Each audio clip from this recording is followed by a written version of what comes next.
Apa, Jose, orduan, 82 kiloko kalabazia da hori? Bai, alaxe. Eta ze, nola erten da hori hortuan? Hor pixau duen. Tailera eman da. Bai, tailerrean pisauta? Bai, doinak. Orduan, kiluak esaktuak dira, 82. Bai, 82, bai. Da, zela izan zeba, zela egin zenuen asixia, ero, noiz ere egin zenuen? Maietzien, papela bantzien.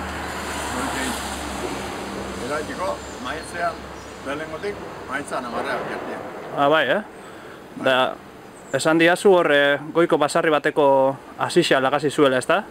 Bai, taberneku da. Eta normala da inbeste kilo hartzia kalabaza batek? Hemen ez da gu behiola horremesteko egin, baina izaten dut batzuk hartzen dituela.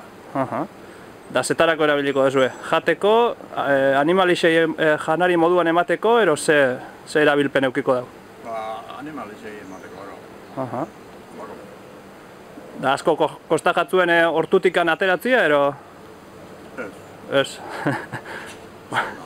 Bueno, orduan sasoiko zaudeten seinale, 82 kiloko kalabaza alia.